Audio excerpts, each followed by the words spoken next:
थोड़ा जुकाम हो रहा था, एक कप चाय मेरे लिए ही बना दो। आपका पेट है कुआं?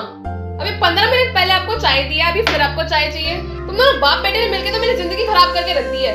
कभी तुम्हारी सुनो कभी उसकी सुनो। मन करता है घर छोड़कर चली जाओ यहाँ से। रहने दो बेटा, मेरा मन भर गया। हाँ हाँ, अब तो मन भरेगा ही। सुबह से 2 बार चाय ठूस ली है, खाना ठूस लिया, उसके बाद भी अभी तो मन भरना बाकी था इनका। काम धंधा कुछ करना होता नहीं, बस दिन भर रोटियां तोड़नी होती है। मियां बीवी में कलेश में स्वाते रहना है। जिंदगी बर्बाद करके रखवा दी है मेरी यहाँ पे आके। मैं तो शादी करके ही फंस गई हूँ यहाँ पर। सीधी बहू मिल गई, इस चीज का फायदा उठाया जा रहे दोनों के दोनों बाप बेटे मिलके। अरे क्या हो गया हिमांशी, क्यों चिल्ला रही हो सुबह सुबह? तुम्हारे अंदर थोड़ी भी शर्म वरम बाकी है नहीं? मैं चिल्ला रही हूँ, तुम्हारे बाबू तो चिल्ला रहे हैं मुझसे। इस तरीके से बिहेव कर रहे जैसे इनको कुछ खाना नहीं देती, मैं कुछ नहीं देती। अगर इनका यही हाल रहा तो कल को लोग बोलेंगे कि बहू बुड्ढे को खाना तक नहीं देती है। तुम्हारी सारी अच्छाइयां पानी में चली जाएंगी। वैसे भी तो चाहते ही यही है कि दुनिया की नजरों में बुरी बनती फिरूं। खुद अच्छे बन जाएंगे और दुनिया की नजरों में खिला देंगे कि बहू बुड्ढे का ध्यान नहीं रखती थी। पहले तो तुम ये तुम्हारे बाबूजी बोलना बंद करो। अरे अच्छी बहू वो होती है जो परिवार को जोड़ती है, और तुम्हारे बाबूजी नहीं बोलती बल्कि बोलती है हमारे बाबूजी। ऐसी बहू पूरे परिवार को स्वर्ग बना देती है, समझी तुम? खैर, तुमसे तो बात करना ही बेकार है। बाबूजी आप बताइए असल में बात क्या है? कुछ नहीं बेटा, जैसे जैसे उम्र बढ़ रही है खून पानी हो रहा है, सर्दी जुकाम लगा रहता है, तो मैंने बोला बहू को 1 कप चाय बना दे। बस इसी बात पे बहू गुस्सा हो गई और बेटा कलेश करने लग गई। कल बुड्ढे ने चुगली, मिल गई होगी इसके कलेजे को ठंडक। मानसी, कलेश करे बिना तुम्हारा खाना नहीं पचता क्या? अगर तुम चुपचाप बाबूजी के लिए चाय बना देती तो बाबूजी को कितना सुकून पहुंचता। इतना ही शौक है ना तो खुद जाके बना लो अपने बाबूजी के लिए चाय, मेरे को मत बोलो। हाँ, बनाऊंगा मैं अपने बाबूजी के लिए चाय। मेरे बाबूजी मुझे जान से भी प्यारे हैं। बाबूजी आप थोड़ी देर रुकिए, मैं चाय बना के अभी लाया।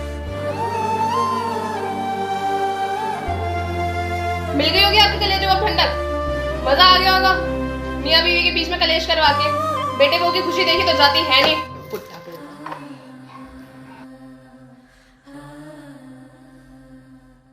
खोए खोए नैनों में है सपने नए, छोटी छोटी मुश्किलों से जम के ये लड़े। बावरे बेफिक्रे सारे जिद पे है अड़े, बुन ले तू तकदीरियां। सपनों की कहानी है आशा सी सहेली, ख्वाबों से चुले है तू चल दुनिया। अरे हिमांशी, हाँ यार मेरा लंच रेडी कर देना, मेरे को बहुत ज्यादा लेट हो रही है। क्या हो गया? अभी तक तो बड़ा भाषण दे रहे थे, अब आ गई बीवी की याद। आखिर बीवी बीवी होती है। अरे यार तुमसे बकवास करने को नहीं कहा मैंने। खाना रेडी करना तो करो, नहीं करना तो मत करो। ठीक कर दिया है यार, हर बात पे कलेश करती है, पता नहीं कैसी बीवी है। हाँ हाँ रख रही हूँ, ज्यादा चिल्लाने की जरूरत नहीं है। तो मेरी किस्मत ही खराब है, यानी अच्छे घर में शादी हुई होती तो इतना काम थोड़ा करना पड़ता। ला रही हूँ।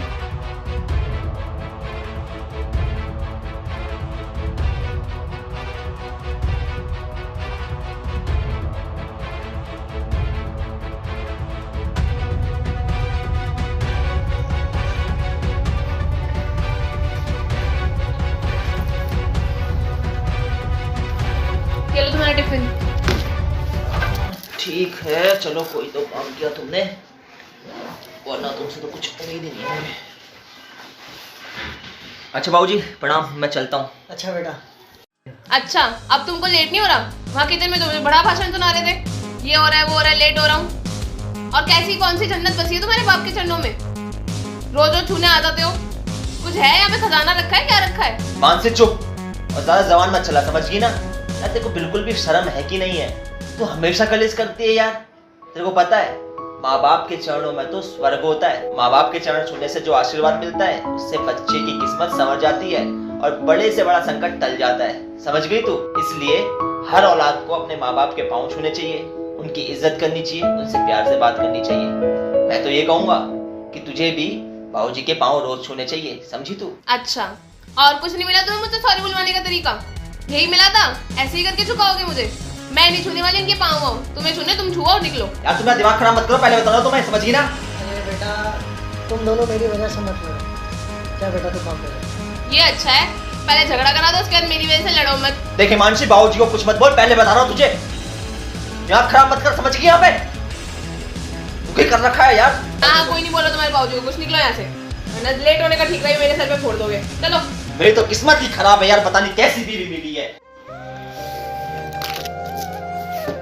करा देना बुड्ढे सुबह सुबह कलेश। अब मेरे पति का भी दिन खराब और मेरा भी दिन खराब। खैर मैं भी क्या करूं, अपना ही सिक्का खोटा है। मेरे पति के मुंह से जबान ही निकलती है।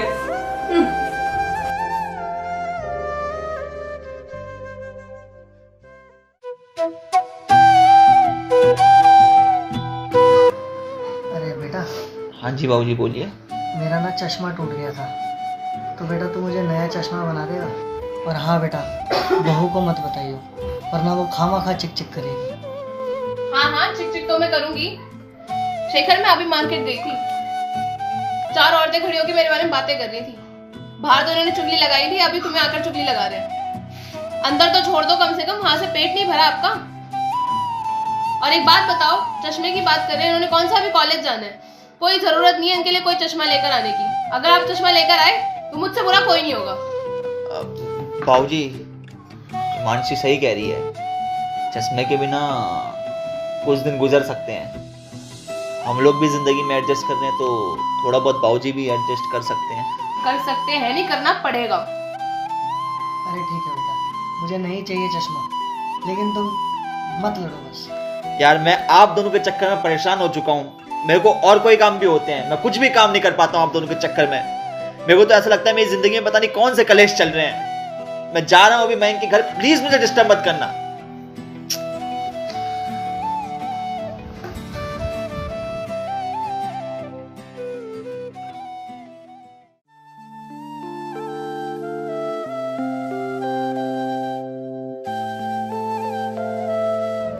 शेखर भाई, मुझे तुझसे कुछ बात करनी है। हाँ भाई बोल। मैं आज ताऊ जी से मिला, वो बहुत ज़्यादा उदास थे, और मैंने ये भी सुना कि तूने उनसे ऊंची आवाज़ में बात करी। यार भाई मैं क्या बताऊँ, मैं बाबूजी और हिमांशी के बीच में फंस जाता हूँ। मुझे समझ में ही नहीं आता मैं करूँ क्या। हिमांशी मेरा पूरा का पूरा दिमाग खराब कर देती है। इसी चक्कर में आज मैंने बाबूजी से ऊंची आवाज़ में बात कर दी। मेरे को बहुत ज़्यादा बुरा लगा यार। शेखर, तुझे याद है ना कि ताऊ जी ने तुझे कितनी परेशानियां उठाकर पाला है। तू उनकी हर डिमांड पूरी किया कर। तुझे पता है ना कि इस उम्र में हर छोटी छोटी बात कितनी बुरी लग जाती है। तू सही कह रहा भाई, मैं बाबूजी की हर डिमांड पूरी करूंगा। चल ठीक है, मैं चलता हूँ, बाकी ताऊ जी से बात कर लियो। ठीक है भाई। ठीक है। मान लो कल जो ये सारी दुनिया साथ मेरा नहीं देगी, कौन है फिर मेरी मंजिल का हम सफर। मैं हूँ डैडी, आज लगे इतना हसीन अपना जहां अपना समा। अकेले हम अकेले तुम, जो हम तुम संग है तो फिर क्या गम। तू मेरा दिल, तू मेरी जान, oh I love you daddy। बाबूजी मुझे उस दिन के लिए माफ़ कर दीजिए। उस दिन हिमांशी थी तो मैं थोड़ा ऊंची आवाज़ में बोल बैठा और गलत बोल बैठा। ये देखिए मैं आपके लिए चश्मा लाया हूँ। अरे वाह बेटा, मैं वही कहूँ, उस दिन मेरे बेटे ने मेरे से ऊंची आवाज़ में बात कैसे करी। तू तो मेरा राजा बेटा है। बाबूजी चश्मा पहनिए ना।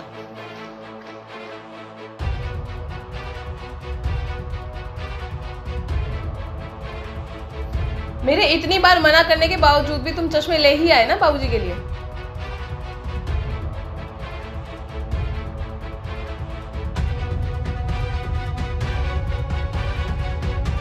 जब मेरा काम होता है, जब मुझे कुछ सामान मंगाना होता है, उस टाइम पे तुमसे कुछ नहीं लाया जाता। 10 बहाने लाकर खड़े कर देते हो। आज मेरी सैलरी नहीं आई, आज इस चीज की EMI जानी है, आज ये काम है, आज वो काम है। यहाँ पे पैसे कहाँ से आ गए तुम्हारे पास? हिमांशी पागल हो गई हो क्या? इतनी सी बात पे कलेश कर रही हो? हाँ हो गई मैं पागल, कर दिया तुम्हारे इस बुढ़े बाप ने मुझे पागल। हिमांशी अगर अब एक भी शब्द फालतू बोला तो ना चाहते हुए मेरा हाथ उठ जाएगा। मारो, और कर भी क्या सकते हो तुम? इससे ज्यादा करने की औकात भी क्या है तुम्हारी? आज फैसला हो ही जाए, या तो इस घर में मैं रहूंगी या फिर तुम्हारा बाप।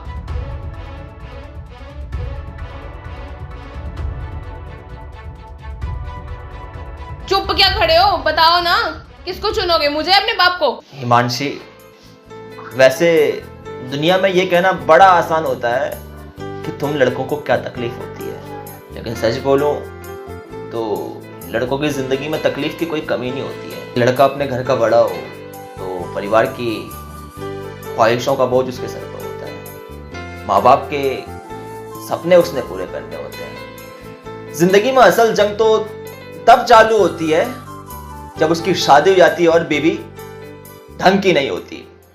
इस वक्त इंसान इतना बुरा फंस जाता है कि उसे समझ में नहीं आता है कि वो बीवी को चुने या अपने परिवार को चुने। आज मेरी जिंदगी में भी वो दो राह आ चुका है और मैं तुम दोनों में से अपने बाबूजी को चुनूंगा। मेरे बाबूजी मेरा घमंड, मेरा सम्मान, मेरी ताकत है। और हिमांशी वैसे भी बड़े बुजुर्ग मकान की उस नींव की तरह होते हैं जिनके ज्ञान, आशीर्वाद और संस्कारों पर पूरा का पूरा परिवार टिका होता है। इनके द्वारा जब जिंदगी का कोई किस्सा या कोई चुटकुला भी बताया जाता है ना, तो उसमें भी जिंदगी का एक अनुभव छुपा होता है जिससे परिवार के अन्य लोगों को जिंदगी जीने का एक नया सलीका मिलता है, नया तरीका मिलता है। इसलिए तुम्हें जाना है तो तुम शौक से जा सकती हो। मैं अपने बाबूजी को चुनूंगा। क्या शेखर हिमांशी को घर से निकाल देगा? क्या बाबूजी शेखर को हिमांशी को निकालने से रोकेंगे? क्या हिमांशी इसको अपनी बेइज्जती समझ के बदला लेगी? जानने के लिए देखिए अगला एपिसोड। हेलो गाइज, यार सबसे पहले आप लोग ये बताइए कि आप लोगों को इस वीडियो का सेकंड पार्ट चाहिए?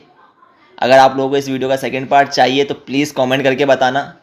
इस वीडियो में हमने देखा कि किस तरह एक लड़का फंस जाता है शादी के बाद, अगर उसकी जो पत्नी होती है वो दिक्कत करती है, परेशानियां करती है, और किस तरह एक पिता को बहुत ज़्यादा तकलीफ होती है जब उसका बेटा उससे ऊंची आवाज़ में बात करता है।